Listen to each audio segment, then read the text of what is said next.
The art of speculation and social media. नमस्कार दोस्तों। आज मैं आपसे किसी भी पॉलिटिकल पार्टी, किसी रिलीजन या किसी यूट्यूबर की बात करने नहीं वाला। मैं बात करने वाला हूँ एक ऐसी चीज की जिसने आज लाखों लोगों की सोच बदल दी है, सोशल मीडिया। और उससे भी ज्यादा खतरनाक चीज, हाफ नॉलेज। आज हम 30 सेकंड की रील देखकर एक्सपर्ट बन जाते हैं, 60 सेकंड का शॉर्ट देखकर इकोनॉमी समझ लेते हैं, 2 मिनट का वीडियो देखकर पॉलिटिकल बहस करने लगते हैं। और सबसे बड़ी बात, हमने अपने खुद की सोच बनाना लगभग छोड़ ही दिया है। आज किसी भी टॉपिक को देख लीजिए, E20, petrol, ethanol, gold, silver, religious activity, stock market, politics, हर विषय पर आपको दो प्रकार के वीडियो मिलेंगे। एक कहेगा देश बर्बाद हो जाएगा, दूसरा कहेगा अब भारत सुपर पावर बनने वाला है। दोनों अपने अपने डॉक्यूमेंट्स दिखाएंगे, चार्ट्स दिखाएंगे, कोर्ट ऑर्डर्स दिखाएंगे, न जाने कौन कौन सी बुक्स और हाईलाइट की हुई चीजें बताएंगे, एक्सपर्ट्स दिखाएंगे। और दोनों इतने कॉन्फिडेंस से बात बोलेंगे कि आपको लगेगा दोनों सही ही है। तो सच कौन बोल रहा है? सच्चाई यह है, सोशल मीडिया का काम अटेंशन लेना है, ट्रूथ देना नहीं। इसका मतलब यह नहीं है कि सोशल मीडिया गलत है, लेकिन इसे अंतिम सत्य मान लेना जरूर गलत कहा जा सकता है।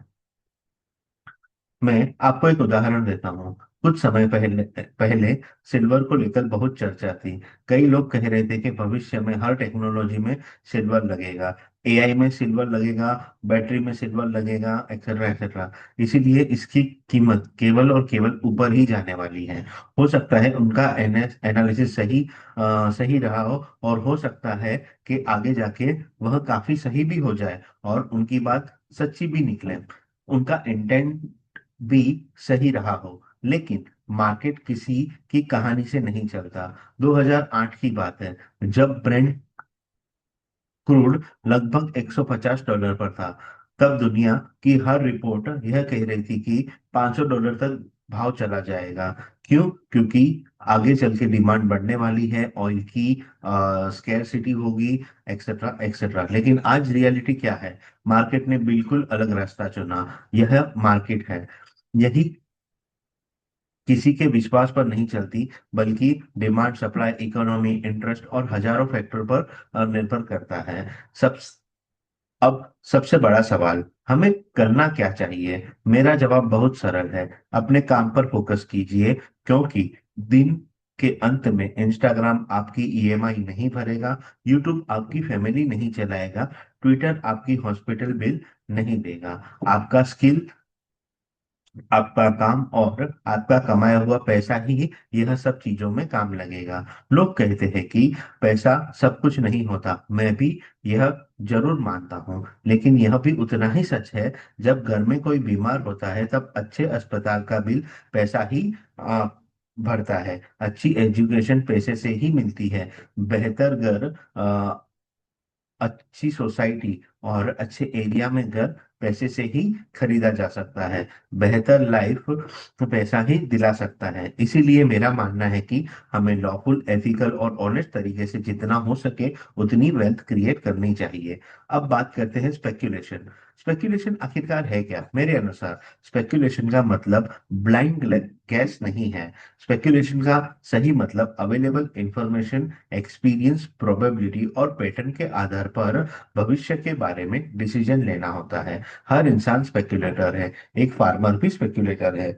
वह बीज बोते समय अनुमान लगाता है कि बारिश होगी या नहीं। एक बिजनेसमैन भी स्पेक्युलेटर है, एक इन्वेस्टर भी स्पेक्युलेटर है, एक ट्रेडर भी स्पेक्युलेटर है। डिफरेंस सिर्फ इतना है कि कुछ लोग नॉलेज के आधार पर डिसीजन लेते हैं और कुछ लोग नॉइज के आधार पर। इसीलिए किसी भी यूट्यूबर को भगवान मत बनाइए, किसी भी पॉलिटिशियन को भगवान मत बनाइए, किसी भी इन्फ्लुएंसर को फाइनल ट्रूथ मत मानिए। सबसे सीखिए, लेकिन अपनी सोच खुद बनाए। और अंत में, धर्म की लड़ाई नहीं करनी है, भाषा की लड़ाई नहीं करनी है, पॉलिटिकल लड़ाई भी नहीं करनी है।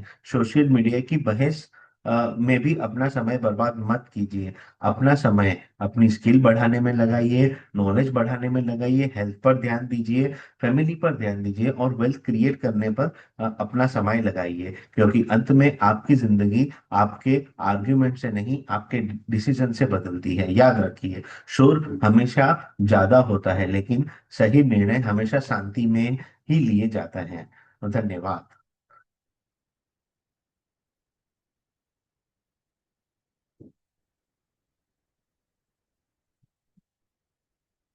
एक अंत में और एक बात कहना चाहूंगा। दुनिया को बदलने से पहले अपनी सोच को बेहतर बनाइए, क्योंकि आपकी जिंदगी आपके आर्ग्यूमेंट से नहीं, आपके डिसिप्लिन से ही बनती है। Thank you.